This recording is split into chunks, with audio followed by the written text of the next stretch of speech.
We're going to jump into our talk today. We are in week 4. We have today and next week for our series that we have been titling Fighting for Your Family. Fighting for your family, opposed to fighting with your family, which is probably our more common experience for many of us. But really what we've been trying to accomplish is by first, just learning this concept, man, that your family is your greatest blessing, but also will often be the spot of your greatest battles, that your greatest blessings and your greatest battles will involve your family, man, that God built the family, He loves the family, you all got here because of a family, but family can be complicated.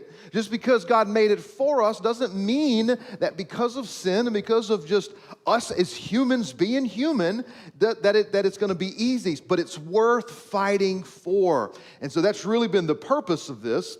Well, I want to launch into today's talk by sharing a story with you that'll highlight really where we need to go today.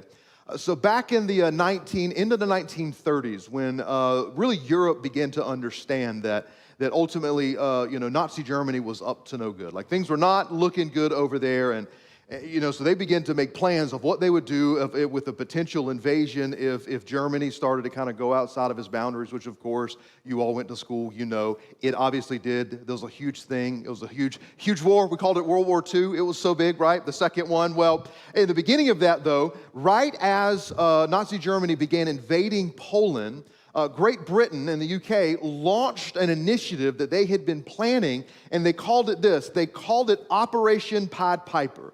So what they had to do is because they realized that Germany would be coming for the cities, of which they did, like the bombing of London and other large cities in Europe. Over the course of just 3 days, this is so incredible that they were able to do this, that approximately 1.5 million people were evacuated from urban, quote, target areas to more rural, protected areas. Now, out of this, over 800,000 of them were unaccompanied children. Now, if you've ever watched the Chronicles of Narnia, the movies that came out, or read the books, when you see in the very first one, The Lion, Witch, and the Wardrobe, where the three siblings, or four siblings actually, where they have to leave. That's what actually happened. C.S. Lewis was commemorating something that actually happened in his generation. And what they would do is they would put basically name tags around the necks of the children and put them on trains and send them off alone, often to people they didn't know, to rural farms and places like that, to get them away from the danger spots inside the cities. Now, I tell you all that because I think that illustrates a good point in life. How many people that would have been, building families in the early 1930s, and I know that sounds like a long time ago, but it's only 90 years ago, and if anybody that's in their 70s, you realize, like, man, life flies by. It really just doesn't take that long, and so it seems like ancient history, but it's not. People just like me and you, and certainly a ton of other places in the world that was happening too, of course, but man, you're out there, you're building a family, and you got all these plans, you got all these dreams, and all of a sudden you hear about something outside of your country that you can't control. And you got to learn that, look, you got to put your little babies onto a train to who knows where, so they'll be outside of the danger area, not knowing if you'll ever see them or if they'll ever see you ever again. In some cases, you didn't or they didn't, because war is horrific. And so you have plans, but then the unexpected happens. Now, I'm using that as an example, an extreme example of what a lot of us feel on a smaller micro level in many of our lives. That every single one of you, regardless of what stage in your life, you have some plans. Like you're thinking, none of you, I think, are just waking up today with no plans. You have anticipations, you have hopes and dreams for your future, and that certainly also applies to your family life. You always assume that you would find that person, that you would settle down, and you'd get married, and you'd have the perfect house, and you'd have the perfect dog, and you'd have the perfect family, and all of these things. But man, life is unexpected, isn't it? So in this series, what we've been doing, and I don't regret doing so, but I want you to hear me if you find yourself in one of these unexpected situations, is for the last few weeks, we have primarily been looking at the ideal, if you were, Genesis 1, 2, and 3 of like what God had originally intended for humanity. But then we learned last week in Genesis 3, things didn't go very well, did it? There were some mistakes made. There were some big mistakes made, some mistakes that actually we continue to make because it is part of actually the human experience of believing the lie of the enemy versus, or even our own heart, versus the truth of God. But what we also see, though, is that devastated the family. I mean, to such a degree, we didn't go into it, but like Genesis 3, kicked out of the garden, Genesis 4, two brothers, one kills the other. Not great. Not great look for the family. This thing that God had built, He has designed for our flourishing. Why? Well, because what is our main point? Your greatest blessing and your greatest battles will involve your family. So who I want to speak to today, and I'm going to actually surmise that this is probably the majority of us, that I'm just titling it this: Unexpected Family Situations.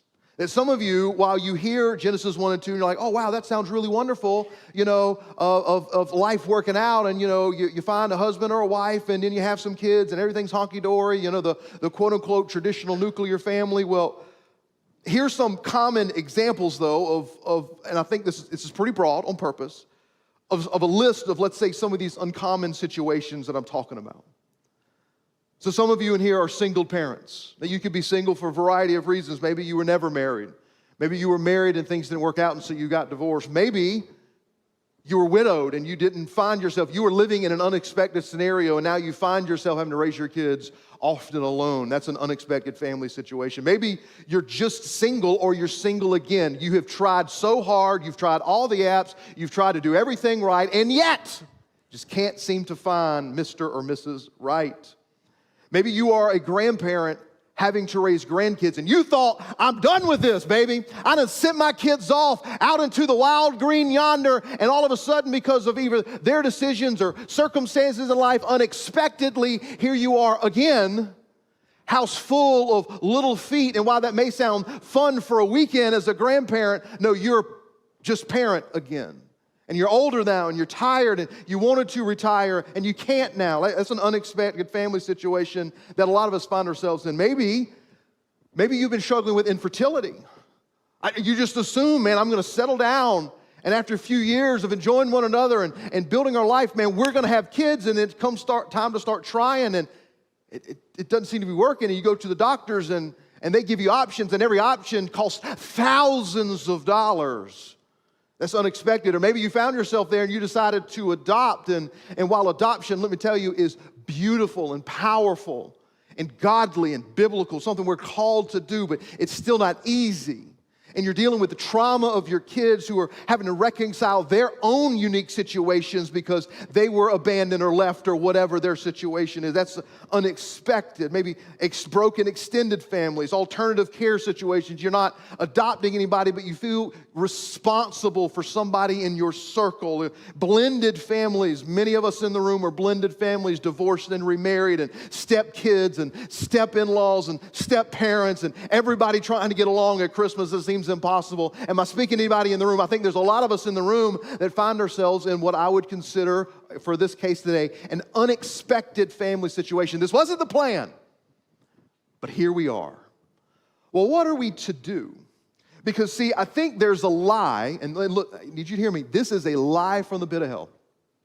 That when guys like me, over the last few weeks, begin to talk about family and marriage, some of you maybe aren't thinking it directly, but you're thinking it a little subconsciously. Oh, he's talking about those perfect families. He's talking about those good marriages. I don't have one of those. He's talking about those families that aren't broken. I'm not a part of one of those. I don't even know what that feels like. I don't know what it looks like. I don't know what it feels like to walk into a loving home. I want to tell you, though, that if you believe that, you are believing a lie from the pit of hell itself. Because the Bible is full of ridiculously broken families, and yet our God, still through His miraculous power and providence, choosing to work in the midst of them. We're going to look at some of those examples today. So I just want you to know, the common thought of my family is too broken to be used by God, that is a lie. Because if you haven't noticed, starting at Genesis 3 and forward all the way until the end of Revelation, the story of the Bible is God using broken people, broken families, broken societies, broken bodies to accomplish his good work. And one day, anything that is broken will be made whole and new again. And so that's the God that we serve, man. There's so much hope and potential, even where you may find yourself now in this unexpected season. So the first family we're going to talk about is a relatively famous one. I'm not going to have to tell every detail of the story. It covers several chapters within the Old Testament in Genesis 29. If you actually want to open your Bibles, though, you can go to Genesis 29 and 30. We'll read a few verses there at the end. But our story really launches with a guy named Jacob. Now, you've probably heard of him because he's the third one in. We're 3 generations deep now in the story of Abraham, Isaac, and Jacob. See, Isaac has 2 sons, Jacob and Esau. Doesn't go super well, by the way. Jacob basically starts his life off in a broken, lying family. I don't know how bad your Thanksgivings are, but Jacob pretended to be his very hairy older twin brother. I don't know how hairy you have to be that when you dress up like your brother, you put on like goat and, goat fur, whatever, like my man obviously was literally a bear, I guess. I don't know. So, but I mean, he lies. Jacob tricks his blind father. Like, I'm just going to say, not a great Father's Day.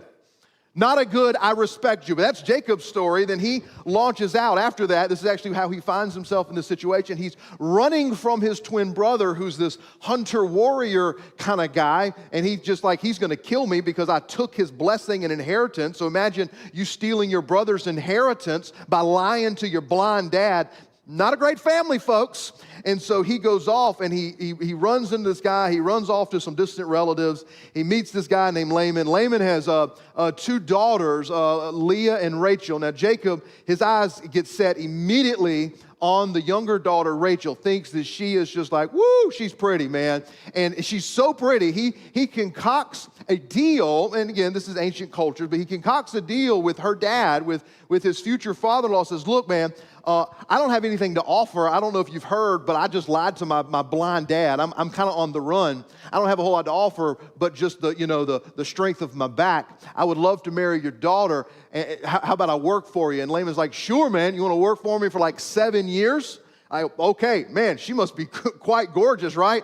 And so he works for his father-in-law for 7 years, right? 7 years.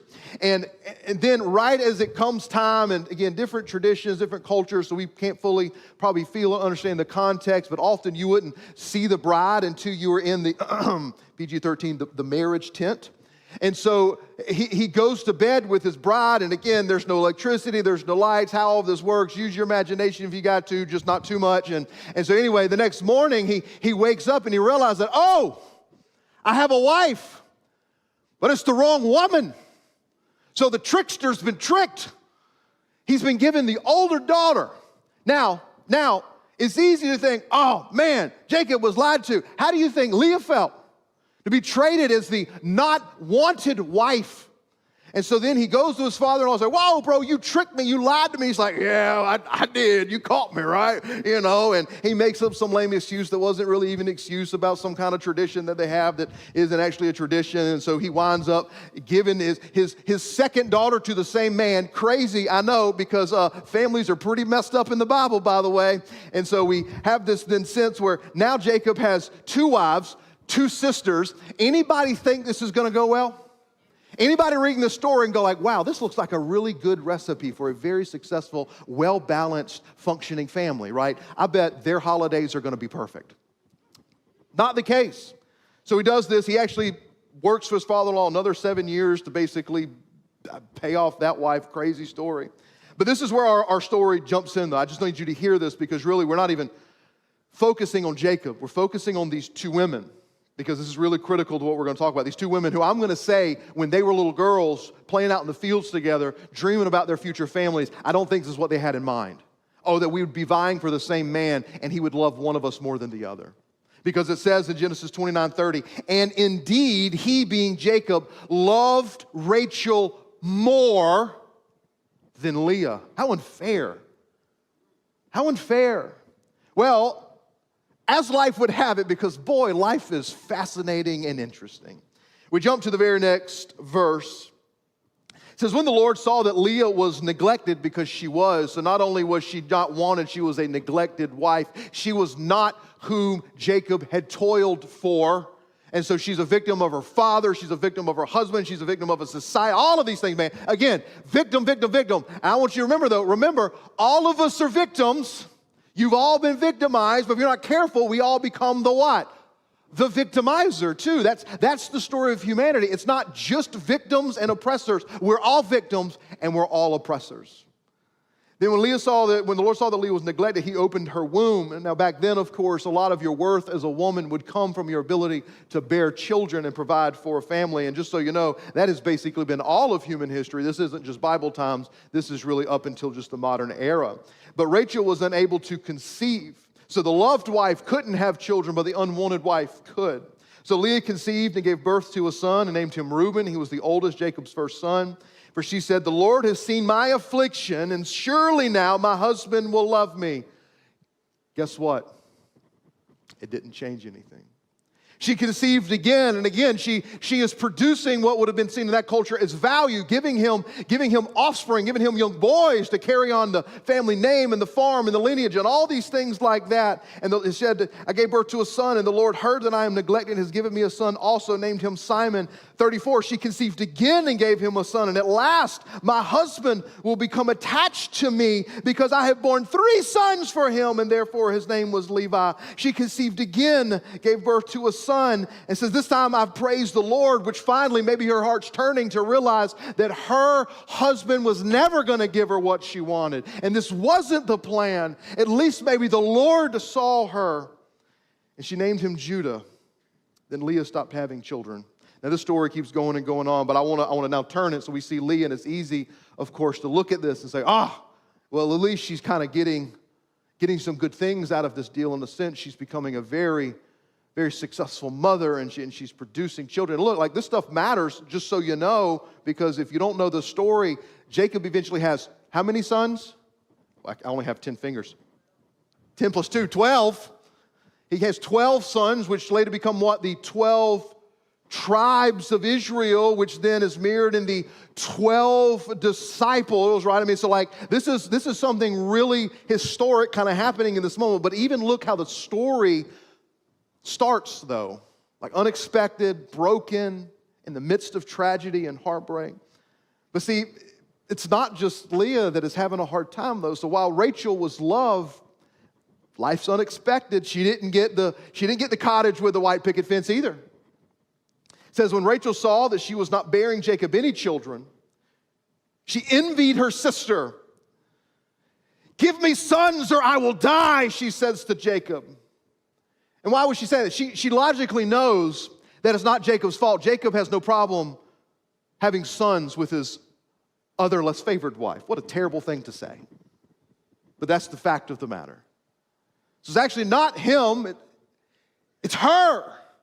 Imagine the feeling of feeling less than, that even though she was loved, it wasn't enough. Isn't it funny how we can have one thing and not the other? And so we have 2 sisters, one who has what the other wants, and the other has what the other one wants, and like each one of them are miserable, unexpected. Jacob became angry with Rachel and said, am I in the place of God? He has withheld offspring from you. So then she makes a horrendous decision, and this again, like, I'm trying to make the point that if you think your family's bad, you ain't read the Bible much. Because these people, bro, verse 3, she said, here is my maid Bilhah. This is PG-13, have your kids and see kids. Go sleep with her. I'm just reading the Bible, man. And she'll bear children for me, so that through her I can build a family. I'm going to bypass the natural process because this is going to go well. Hey, I have an idea. This already isn't working out well. Let's introduce another woman and let her have children. This is going to fix everything. Show of hands, who believed this fixed anything? Good. Everybody here has some common sense. Fantastic. Praise the Lord for you for showing up to church today. It doesn't. And look, it keeps going. It keeps going. I'm not going to read everything just for brevity. She visually says, "May God has vindicated me. Yes, He has heard me and given me a son." And so she named it. And then even these maid slave women, and again, it's just so broken. Now, I want to say, pause button right here? Because this is a spot in the Bible where if you are listening to a lot of the modern audiences that see here, this is where we don't need to listen to the Bible because the Bible advocates slavery. And so if you take that view, I just need to work something out with you through common sense because obviously we've established that we're common sense people. The Bible often, it has things that it either prescribes, meaning that it does give to us that we are to do, right? Love the Lord your God with all your heart, strength, soul, and mind. That is prescribed to humanity. A lot of the Bible, though, is just describing what has happened. And so there are two big things that the Bible is describing, not prescribing. One of them is slavery. The other is polygamous marriages. Anywhere, hear me, anywhere that you see a polygamous marriage in the Old Testament, it always ends poorly. There's never a good example. So if the Bible is telling us to do something, it's telling us to do something that only ever ends in tragedy. And if you believe that, then you honestly don't understand what the Bible's trying to say, number one. So it doesn't have to say it, oh, by the way, don't do this. God was working within a broken culture with, big clue here, broken people. Hey, what is God doing right now? He's working amongst a what? A broken culture with broken people, right? So there's prescribing and describing. The other one is, of course, anytime you come up to slavery. Yes, there has been slavery in every single society except for some of the modern ones. So if you say, well, the Bible prescribes slavery, then what you have to do, just so you're aware, and I will get heated on this, because it's interesting that only Christian-focused nations have done away with slavery, led by Christian abolitionists in the West. It doesn't mean that we're perfect or we've gotten everything right or the Bible wasn't misused to advocate for slavery, even in our own country. Somebody can take the words of Jesus, twist it out of context to make it say anything, by the way. We recognize that they were out of order because they were not being like Christ, right? But if you believe that the Bible prescribes it, in how it talks about slavery, then you have to come up with a logic of why current nations today that still have active slave trades, that is real, you have to say why they can't do that without using biblical precedents or guidelines. Guess what? There isn't any. It is only because of the Bible and faithful Christian witnesses throughout the last several hundred years that there is no slavery in the West. It is only, listen to me again, it is only because of Christians. So here's a perfect example of the Bible describing a very broken system, and yet God coming in the middle of it to build through the generations, leading to Jesus, which completely revolutionized the world as we know it.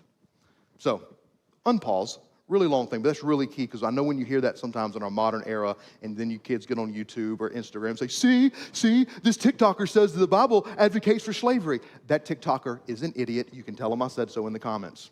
All right, here's my purpose though. We're going to go back, so now that we have, let me catch you back up again because I know I took you on a rabbit trail. We have Jacob, a lying, thieving man, but still somehow a part of God's plan for the world, who runs off and then is lied to by his lying, deceiving father-in-law, giving these two women who, while, yes, victims, also become complicit in being oppressors to these other women. Nobody is innocent. It's bad. So here's the first thing for those of us, those of you who maybe find yourself in unexpected family situations. I don't think anybody's case is this extreme, but this is what this story shows us. The first thing you have to do is you must stand guard against resentment. Because that's the first thing that the human heart begins to produce whenever you come up across an unexpected scenario in your life. Now, what is resentment? Let's define this for a second, and then I'm going to give you some examples of how this can look in our own lives in similar situations, okay? It's kind of a long definition. Resentment is this. It's a feeling of bitterness, displeasure, or anger towards someone or something you perceive as treating you unfairly or unjustly. See, it stems from a sense of injury or insult, often involving moral injustice, totally what's happening in the story we just read, totally what often happens in our own lives, and can lead to persistent negative thoughts, emotional withdrawal, and even physical symptoms. Now, here is where I need you to really join with me. If you've been daydreaming for a second, let's come back to the center of the room really quickly, because this is critical. You must learn how to recognize the voice of resentment in your life. Because if you're breathing, which I hope you are, otherwise this is about to get really creepy in here as we deal with you. But if you're breathing, you will face or are facing or have faced something unexpected that has actually caused this perfect breeding ground for resentment in your heart. Here are some examples of what resentment can sound like. But I can't speak to every situation, but I need you to think back to all these different unexpected scenarios, single again, divorce, mixed families, loss, whatever. Here's some. I did everything right and this still happened. I trusted them and they lied to me. I wasn't perfect either, but I deserve better than this. I gave up everything, and this is what I get. Nobody understands how hard I have it. Like, how about this one? This is a real specific one here. I need you to think about children who often have to go through either a divorce scenario or the losing of a parent in which a step parent comes in. Here's a perfect example of what resentment sounds like. Stop trying to replace my mom or dad because you will never be them. That is a perfect example of resentment, okay? Now again, we don't have time to sit here and go through all of those scenarios. You need to be able to be wise enough through the Holy Spirit in your heart to know and sense what that voice sounds like, because to Leah, the unloved wife, hers was, if I can only have more children, my husband will love me. If I can only win in the race against my sister. And the other sister is, if I can only win in the race of having kids, then I will be more favored. I will be worthwhile. Now here's some other voices though, because the resentment isn't always out to the other people. Let's be really honest here, and this is what we need to, I hope we can be today in church. We need to be honest that our resentment can often go up too. Resentment towards God can often sound like this. And look, I'm not saying you don't ask questions of God. God can handle all of your questions. And being angry is one thing, but being resentful is a whole different thing. Resentment can sound like this. Why did you let this happen to us? I did everything right. I tried to follow the rules. I tried to play within boundaries. Why did this happen? Why did you take my spouse from me? If God cares about my family, why didn't he save my marriage? If God loves families, why won't he let me have kids? Why do other families get to stay together the whole time and not mine? Why are there worse people and they seem to love each other more and my spouse doesn't love me? It's the voice of resentment. And I know, look, those can be real statements of pain, but it also is fertile ground for resentment to grow. Now, resentment is dangerous in two ways, okay? See, number one, resentment poisons future blessings. Because what happens is you need to think about resentment. It's more than an emotion, right? Anger is an emotion, right? Happiness, all these things like that, those are emotions. See, resentment is more like joy. See, Christian joy is more of a perspective. It's like you putting on glasses. And so if you're a joyful person, you're wearing glasses through which you see things joyfully. You may not always feel it, but you can still perceive it through joy. Resentment is actually the opposite set of glasses. It's like putting on something that regardless of how good something is, all you can see is the heartache and the pain and the injustice to your life. I just need you to know, we live in a culture that far prefers resentment and bitterness than it does joy. There's a whole lot of people in your families, in our cities, even in our churches, people in your circle that are wearing the glasses of resentment, which is why everything that comes their way, there's always a negative connotation because they're not living through joy. Even if they claim to be Christian, they're living through this lens of resentment. See, this is why in Proverbs, we read this, is so critical. It doesn't speak directly to it, but this is a perfect example. Proverbs is a book of wisdom. Here's wisdom for you. Proverbs 4. Guard your heart above all else, for it is the source of life. Resentment or joy grows in your heart. You need to make sure that you are tilling the ground for one and ripping out the other. And it's a constant battle, folks. Why? Because life is unexpected. And especially when it comes to family. You can have the perfect family today, and a year from now, you may not even recognize it, and it may not be anybody's fault, but just the brokenness of the world. And that's not, I'm trying not to be depressive, I'm just trying to be realistic. So how do we prepare ourselves for that? Man, we guard against resentment. Number two, though, the second thing that it does, and this is really key, and then we're going to be finished with Joseph's story here in a second.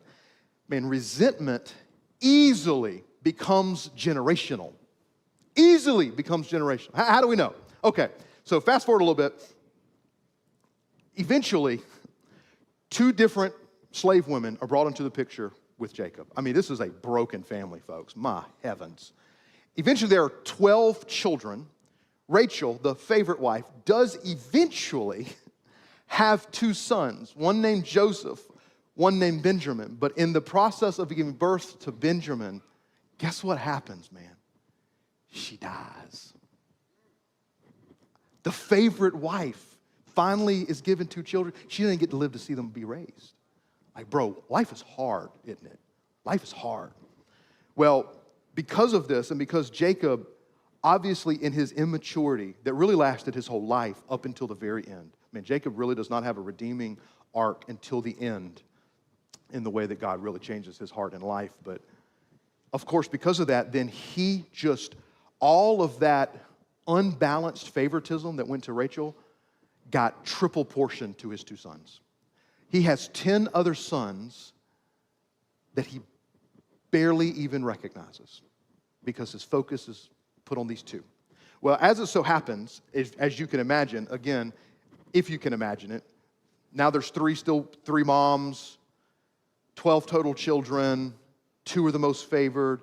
Joseph, the oldest of Rachel's sons, begins to have dreams. One of the dreams that he has is the sun and the moon and the stars all like bowing down to him in a dream. He foolishly, probably foolishly tells the dream, doesn't win him any favors amongst his siblings who probably already in their heart are harboring so much resentment and bitterness, are already starting to hate him. And we know that. I'm not making that up because one day, as the older 10 are off in the field, little Joseph and little Benjamin are hanging back at the house, probably in the nice cool tent, drinking the nice good clean water and eating the good meat. He says, "Hey Joseph, all right, I need you to go check on your brothers," like he's their manager. He goes out to check, and this is what the brothers say. I need you to read this. Don't put your old school Southern Baptist Bible language on and how old pastor. I need you to read this verse with me through the lens of resentment, okay? Here it is, Genesis 7. They, the older brothers, saw him in a distance. And before he had reached them, what do? They plotted to kill him. They said to one another, here he goes. "Oh, look, here comes," I need you to say it, "the dream expert." Now, if you're an old Southern Baptist, "Oh, look thou, hearest thou cometh, the dream experteth," right? Yeah, I don't know. I'm just making fun. King James is great. But here's the thing. That's not how they would have said it because it's not how you and I would have said it. "Oh, great. Here comes the dream expert to tell us what Daddy has told us to do.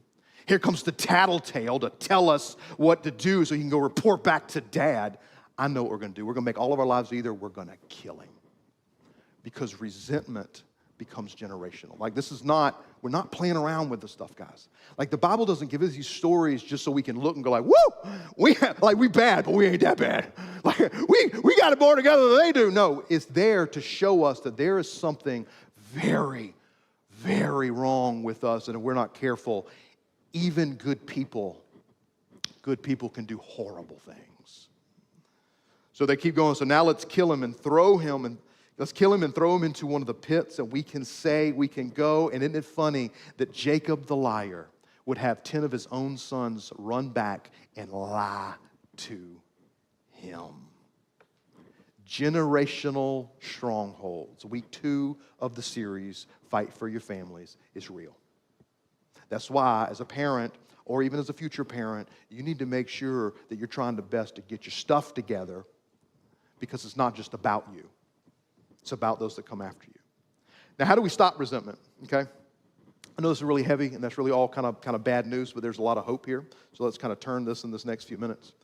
I want to jump to a whole nother story real fast. I got to kind of catch you up really quickly. There's a book, only 4 chapters, called the Book of Ruth in the Old Testament. Super fascinating book. One of the only few books that's quite kind of like it in the story. But what Ruth, even though it's named after Ruth, she's just one of the main characters. Really, it starts with a woman named Naomi. Naomi is Ruth and another woman named Orpah. She's the mother-in-law. Okay, so Naomi, mother-in-law. Orpah and Ruth are the 2 daughter-in-laws. Well, in the course of about 10 years, they're living kind of outside the boundaries of Israel in a place called Moab. Naomi loses her husband, but she still has her 2 sons. And then over the course of 10 years, she loses both of her sons. So now here again, we got 3 widows, 3 unexpected family situations. Again, not the modern world. They didn't have life insurance. They didn't have any of those things like that. Oftentimes, if you were a widow, especially a widow with children, your likelihood of survival diminished significantly because men were the ones who went out and worked in the fields and all of those things like that in these ancient societies. So now they had no source of income.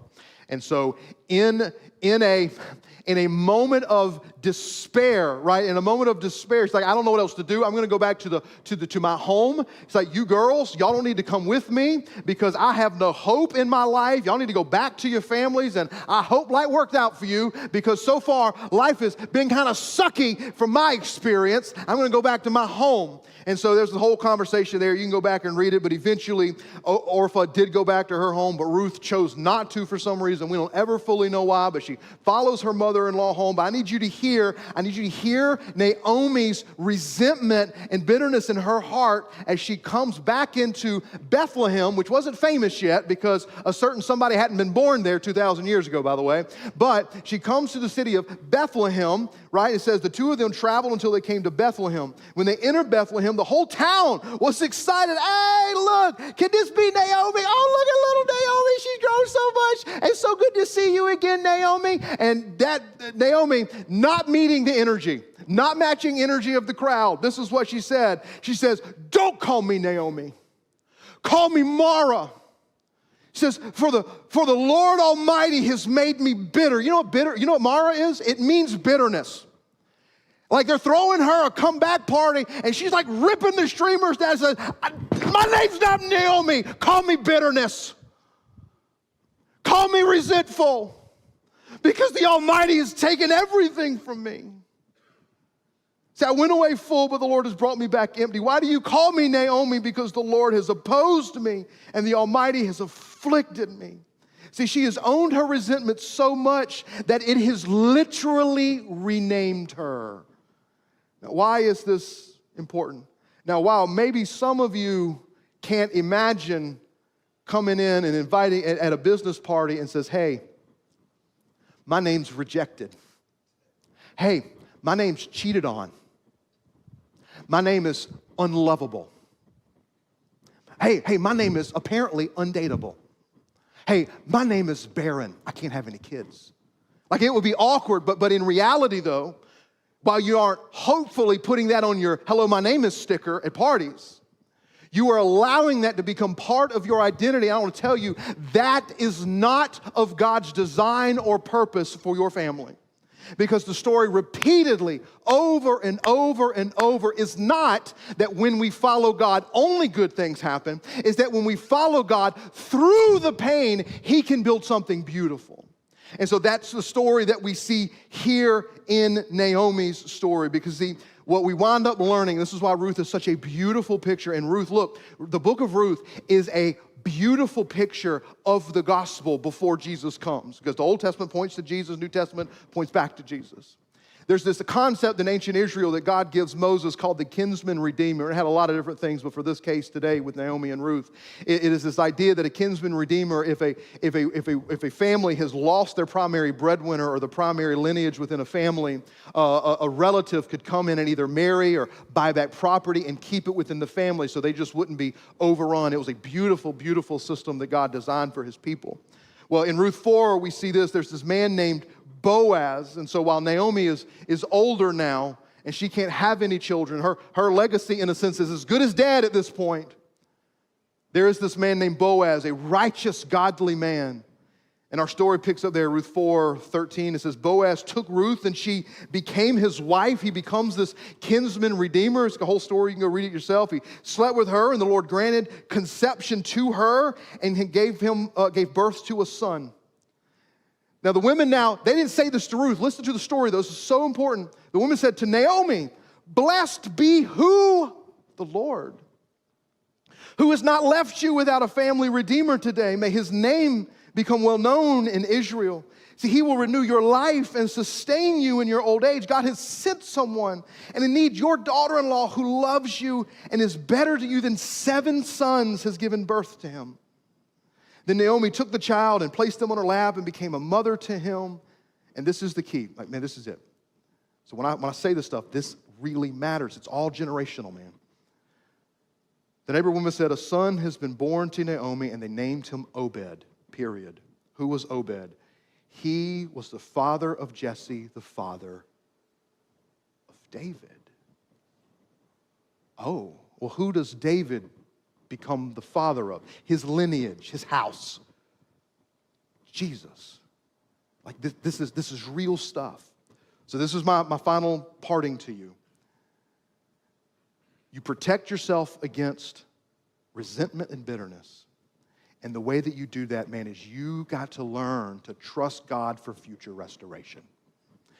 Look, and I'm not saying this in some weirdo, preachery, trying to make you feel better. I mean it in the darkest moments of your life when your family seems the most broken and the most bent out of shape and the most lost, whatever that is for you. I need you to, while you can be angry for a season, man, don't allow that seed to produce fruit of resentment. Instead, let it point you back to Jesus. And you know how you do that?